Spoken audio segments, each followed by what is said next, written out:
C'est pas le démon qui va te faire rater le ciel. Mais l'impudicité peut te faire rater le ciel. Parce que les gens mettent tout sur les démons. Les chrétiens, notre volonté est plus forte que les puissances des ténèbres. C'est pas le démon. Le démon ne nous fait pas rater le ciel. Ton impudicité là va te faire rater le ciel. Parce que la Bible dit que les impudiques n'hériteront pas du royaume des cieux. Donc même si je donne ma vie à Jésus-Christ, je suis un impudique, je n'irai pas au ciel. Comment tu fais pour être impudique alors que tu donnes ta vie à Jésus? Comment on fait ça? Donc ceux qui disent que la grâce de Jésus-Christ, je peux tout faire, j'irai toujours au ciel parce que je donne ma vie à Jésus-Christ une seule fois. Et puis tout ce que j'ai fait après, j'irai au ciel. C'est pas une formule. Quand quelqu'un est né de Dieu, on voit les fruits. Tu vois, quand tu es un lion, tu dois rugir. Mais comment toi tu dis que tu es un lion, mais tu es en train de manger l'herbe? Tu sais quel lion? Le lion mange, il est carnivore, c'est un carnassier. Toi tu manges d'herbe, tu dis je suis un lion, tu deviens lion quand? Tu peux parler comme un lion, mais tu manges quoi? Tu manges comment? Comment tu peux dire, comment? Il y a une race bizarre qui est née, les chrétiens adultères, chrétiens impudiques. C'est une race bizarre. C'est comme si tu imagines Pierre, adultère. Pierre. Paul, il va à Éphèse, il couche avec les femmes, il couche avec, et puis il va à Corinthe, il couche, et puis il va. Ah! Tu vois, on tolère des choses qui n'existaient pas quand l'Église a commencé. Qu'est-ce qui a créé cela? Mauvais évangile. Et puis des hommes qui sont compromis, au lieu d'arranger avec Dieu, ils ont continué à servir. Parce qu'ils sont attachés au service plus au Dieu de leur appel. Qu'est-ce qu'il faut faire pour arrêter cela? Il faut accepter la discipline.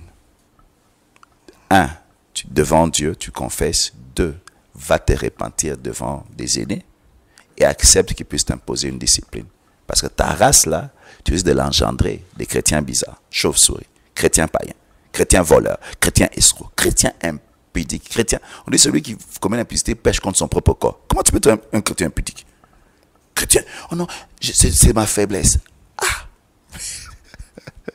Que Dieu te comprenne. Les impudiques n'hériteront pas du royaume des cieux. Ils iront en enfer. Retirez. Moi, je ne lance pas les gens dans l'enfer directement. Parce que le salut se fait en phase. Tout comme le jugement se fait en phase. La chose qu'on attend maintenant, ce n'est pas le ciel ou l'enfer, c'est l'enlèvement. Pour aller où? L'enlèvement, c'est pour aller au mariage avec l'époux. C'est d'abord ça. Et l'enlèvement, c'est pas seulement, tu dis non, je suis... Non, c'est pas seulement être vierge, mais être vierge et prête. Tu vois, c'est une vierge qui se prépare, une vierge qui se sanctifie. Parce qu'elle attend l'époux. Donc, moi, je n'aime pas menacer les chrétiens avec les trucs de l'enfer. Non, je parle de l'enlèvement. L'amour que tu as pour Dieu t'emmène à te sanctifier. Ils n'iront pas à l'enfer, forcément, ils vont rater mais ils n'iront pas au ciel. Ils vont rater l'enlèvement. Mais ils iront où? Donc, quand tu rates l'enlèvement, tu restes sur la terre parce qu'il y a la deuxième session, la tribulation vient. Ils peuvent se rattraper à la deuxième session. Ils peuvent se rattraper. D'ailleurs, beaucoup vont se rattraper, mais ils vont mourir pour leur foi parce qu'ils vont se réveiller là. Parce qu'ils vont se rendre compte que les choses de Dieu sont réelles.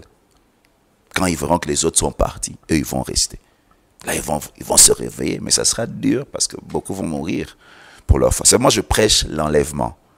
Aux chrétiens, je prêche l'enlèvement. Se préparer par amour. Je ne parle pas de l'enfer aux chrétiens, parce que pour aller à l'enfer, il faut abandonner sa foi. Donc, mais chrétiens impudiques, ça jusqu'à aujourd'hui, je cherche à comprendre comment on fait pour dire j'ai une faiblesse. Donc tu prêches l'évangile et puis tu couches avec les femmes.